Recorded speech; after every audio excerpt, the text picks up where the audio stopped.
एक सुंदर युवती प्रातःकाल गांधी पार्क में बिल्लौर के बेंच पर गहरी नींद में सोई पाई जाए, ये चौंका देने वाली बात है। सुंदरियां पार्कों में हवा खाने जाती हैं, हंसती हैं, दौड़ती हैं, फूल पौधों से खेलती हैं, किसी का इधर ध्यान भी नहीं जाता। लेकिन कोई युवती रवीश के किनारे वाले बेंच पर बेखबर सोए, ये बिल्कुल गैर मामूली बात है, अपनी ओर बलपूर्वक आकर्षित करने वाली। रवीश पर कितने आदमी चहलकदमी कर रहे हैं, बूढ़े भी जवान भी, सभी एक क्षण के लिए वहीं ठिठक जाते हैं। एक नजर वे दृश्य देखते हैं और तब चले जाते हैं। युवक वृंद सहज भाव से मुस्कुराते हुए, वृद्ध जन चिंता भाव से सिर हिलाते हुए और युवतियां लज्जा से आंखें नीचे किए हुए। बसंत और हाशिम निक्कर और बनियान पहने नंगे पांव दौड़ रहे हैं। बड़े दिन की छुट्टियों में ओलंपियन रेस होने वाली है, दोनों उसी की तैयारी कर रहे हैं। दोनों इस स्थल पर पहुंचकर रुक जाते हैं और दबी आंखों से युवती को देखकर आपस में ख्याल दौड़ाने लगते हैं। बसंत ने कहा, इसे और कहीं सोने की जगह ही नहीं मिली। हाशिम ने जवाब दिया, कोई वैश्या है। लेकिन वैश्याएं भी तो इस तरह बेशर्मी नहीं करती। वैश्या अगर बेशर्म ना हो तो वो वैश्या नहीं। बहुत सी ऐसी बातें जिनमें कुलवधू और वैश्या दोनों एक व्यवहार करती हैं। कोई वैश्या मामूली तौर पर सड़क पर सोना नहीं चाहती। रूप छवि दिखाने का नया आर्ट है। आर्ट का सबसे सुंदर रूप छिपाव है, दिखाव नहीं। वैश्या इस रहस्य को खूब समझती है। उसका छिपाव केवल आकर्षण बढ़ाने के लिए है, हो सकता है, मगर केवल यहाँ सो जाना ये प्रमाणित नहीं करता कि ये वैश्या है। इसकी मांग में सिंदूर है। वैश्याएं अवसर पड़ने पर सौभाग्यशाली बन जाती हैं। रात भर प्याले के दौड़ चले होंगे, क्रम क्रीड़ाई हुई होंगी, अवसाद के कारण ठंडक पाकर सो गई होगी। मुझे तो कुलवधू सी लगती है। कुलवधू पार्क में सोने आएगी, हो सकता है घर से रूठ कर आई हो। चलकर पूछ ही क्यों ना ले। मेरे अहमा को बगैर परिचय के आप किसी को जगा कैसे सकते हैं? अजी चलकर परिचय कर लेंगे, उल्टे और एहसान जताएंगे। और जो कहीं झिड़क दे, झिड़कने की कोई बात भी हो, उससे सौजन्य और सदस्यता में डूबी हुई बातें करेंगे। कोई युवती ऐसी बातें सुनकर चिढ़ नहीं सकती। अजी गत युवनाएं तक तो रस भरी बातें सुनकर फूल ही उठती हैं। ये तो नव युवना है। मैंने रूप और यौवन का ऐसा सुंदर संयोग नहीं देखा था। मेरे हृदय पर तो ये रूप अब जीवन पर्याप्त के लिए अंकित हो गया है, शायद कभी ना भूल सकूं। मैं तो फिर भी यही कहता हूँ कि कोई वैश्या है। रूप की देवी वैश्या भी हो, उपास्य है। यही खड़े खड़े कव्यों की सी बातें करोगे, जरा वहाँ चलते क्यों नहीं? तुम केवल खड़े रहना, पाश तो मैं डालूंगा। कोई कुलवधू है। कुलवधू पार्क में आकर सोए तो इसका इसके सिवाय कोई अर्थ नहीं कि वो आकर्षित करना चाहती है, और ये वैश्या मनोवृत्ति है। आजकल की युवतियां भी तो फॉरवर्ड होने लगी हैं। फॉरवर्ड युवतियां युवकों से आंखें नहीं चुराती। हाँ, लेकिन है कुलवधू। कुलवधू से किसी तरह की बातचीत करना मैं बेखुदगी समझता हूँ। तो चलो फिर दौड़ ही लगावे। लेकिन दिल में तो वो मूर्ति दौड़ रही है, तो आओ बैठे। जब वो उठकर जाने लगे तो इसके पीछे चले। मैं कहता हूँ वैश्या है, और मैं कहता हूँ कुलवधू है, तो 10-10 की बाजी रही। दो वृद्ध पुरुष धीरे धीरे जमीन की ओर ताकते आ रहे हैं, मानो कोई जवानी ढूंढ रहे हो। एक की कमर झुकी, बाल काले, शरीर स्थल, दूसरे के बाल पके हुए पर कमर सीधी, एक हरा शरीर, दोनों के दांत टूटे पर नकली दांत लगाए, दोनों की आंखों पर ऐनक। मोटे महाशय वकील हैं, छरहरे महोदय डॉक्टर। वकील, देखा ये 20वीं सदी की करामात। डॉक्टर, जी हाँ देखा।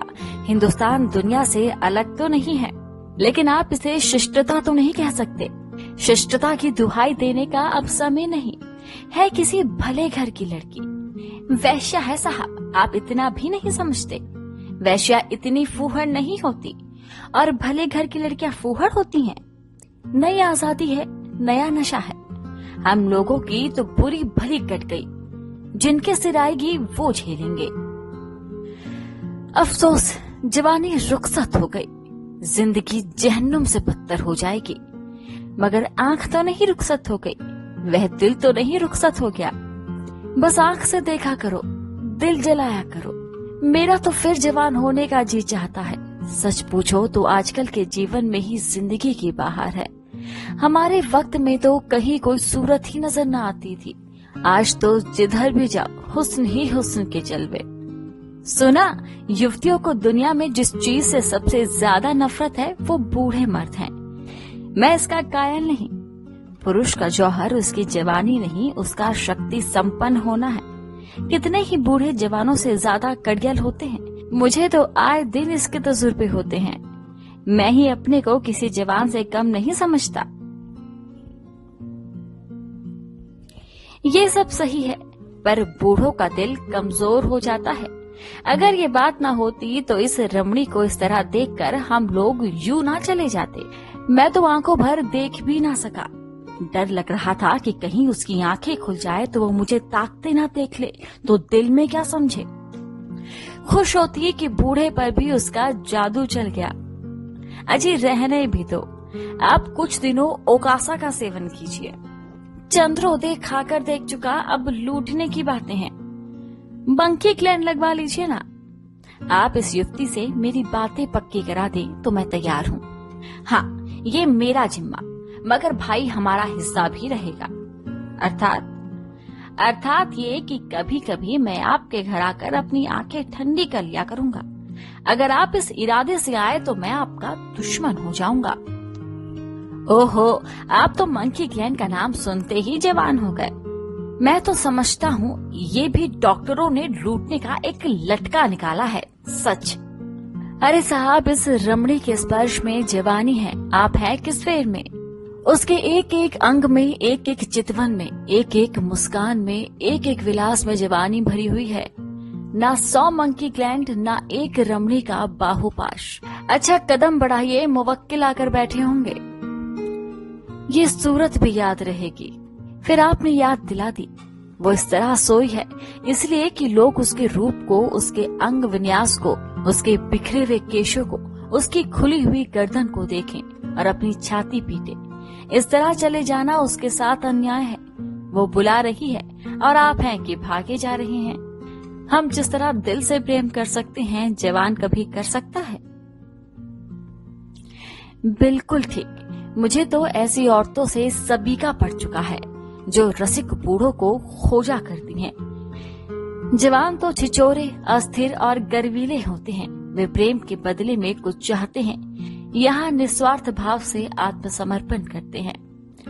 आपकी बातों से दिल में गुदगुदी हो गई। मगर एक बात याद रखिए, कहीं उसका जवान प्रेमी मिल गया तो मिला करे। यहाँ ऐसों से नहीं डरते। आपकी शादी की कुछ बातचीत थी तो?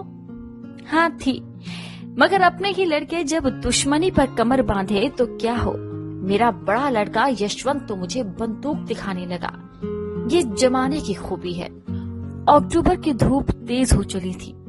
दोनों मित्र निकल गए। 2 देवियां, एक वृद्धा, दूसरी नवयुवना पार्क के फाटक पर मोटर से उतरी और पार्क में हवा खाने लगी। उनकी निगाह भी उस नींद की माती युवती पर पड़ी। वृद्धा ने कहा, बड़ी बेशर्मी है। नवयुवना ने तिरस्कार भाव से उसकी ओर देखकर कहा, ठाठ तो भले घर के देवियों के हैं। बस ठाठ ही देख लो। इसी से मर्द कहते हैं स्त्रियों को आजादी न मिलनी चाहिए। मुझे तो कोई वैश्या मालूम होती है। वैश्या ही सही, पर उसे इतनी बेशर्मी करके स्त्री समाज को लज्जित करने का क्या अधिकार? कैसे मजे से सो रही है, मानो अपने घर में है। बेशर्मी है। मैं पर्दा नहीं चाहती, पुरुषों की गुलामी नहीं चाहती, लेकिन औरतों में जो गौरवशीलता और सल्लजता है उसे नहीं छोड़ना चाहती।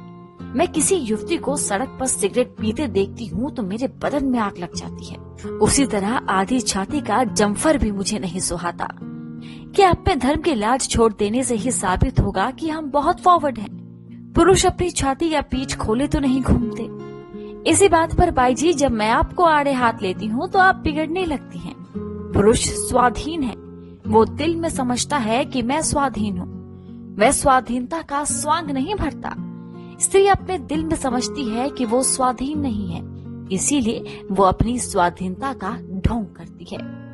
जो बलवान है वो अकड़ते नहीं, जो दुर्बल है वही अकड़ दिखाते हैं कि आप उन्हें अपने आंसू पोंछने के लिए इतना अधिकार भी नहीं देना चाहती। मैं तो कहती हूँ स्त्री अपने को छिपाकर पुरुष को जितना नचा सकती है, अपने को खोल कर नहीं नचा सकती। स्त्री ही पुरुष के आकर्षण की फिक्र क्यों करे? पुरुष क्यों स्त्री से पर्दा नहीं करता? अब मुंह ना खुलवाओ मीनू, इस छोकरी को जाकर कह दो जाकर घर पर सोए। इतने आदमी आ जा रहे हैं, निर्लज टांग फैलाई पड़ी है। यहाँ ऐसे नींद कैसे आ गई? रात कितनी गर्मी थी भाई जी, ठंडक पाकर बेचारी की आंख लग गई है। रात भर यही रही है, कुछ कुछ बदती हूँ। मीनू युवती के पास जाकर उसका हाथ पकड़ कर हिलाती है। यहाँ क्यों सो रही हो देवी जी? इतना दिन चढ़ाया है, उठकर घर जाओ। युवती आंखें खोल देती है। ओहो, इतना दिन चढ़ाया, क्या मैं सो गई थी? मेरे सिर में चक्कर आ जाया करता है। मैंने समझा शायद हवा से कुछ लाभ हो। यहाँ आई पर ऐसा चक्कर आया कि मैं इस बेंच पर बैठ गई। फिर मुझे कुछ होश ही नहीं रहा। अब भी मैं खड़ी नहीं हो सकती। मालूम होता है मैं गिर पड़ूंगी। बहुत दवा की पर कोई फायदा नहीं होता। आप डॉक्टर श्यामनाथ को जानती होंगी, वो मेरे ससुर हैं। युवती ने आश्चर्य से कहा, अच्छा, वे तो अभी इधर से ही गए हैं। सच? लेकिन मुझे पहचान कैसे सकते हैं? अभी मेरा गौना नहीं हुआ है। तो क्या आप उनके लड़के वसंतलाल की धर्मपत्नी हैं? युवती ने शर्म से सिर झुकाकर स्वीकार किया। मीनू ने हंसकर कहा, वसंतलाल तो अभी इधर से गए हैं। मेरा उनसे यूनिवर्सिटी का परिचय है। अच्छा, लेकिन मुझे उन्होंने देखा कहाँ है? तो मैं दौड़कर डॉक्टर को खबर दे दूं? जी नहीं, मैं थोड़ी देर में बिल्कुल अच्छी हो जाऊंगी। वसंतलाल भी वहीं खड़ा है, उसे बुला दूं? जी नहीं, किसी को ना बुलाइए। तो चलो, अपने मोटर पर तुम्हें तुम्हारे घर पहुंचा दूं। आपकी बड़ी कृपा होगी। किस मोहल्ले में? बेगमगंज, मिस्टर जयराम दास के घर। मैं आज ही मिस्टर वसंतलाल से कहूंगी। मैं क्या जानती थी कि वो इस पार्क में आते हैं, मगर कोई आदमी तो साथ ले लिया होता। किस लिए? कोई जरूरत न थी। अभी आप सुन रहे थे मुंशी प्रेमचंद द्वारा लिखित कहानी मनोवृत्ति, मेरे यानी सुमन रावत की आवाज में। एक अकेली औरत को देखकर समाज के लोगों द्वारा उसके बारे में बनाई गई धारणा की कहानी है मनोवृत्ति। बुक ऑडियो में आपसे जल्द मुलाकात होगी एक और नई कहानी के साथ। नमस्कार।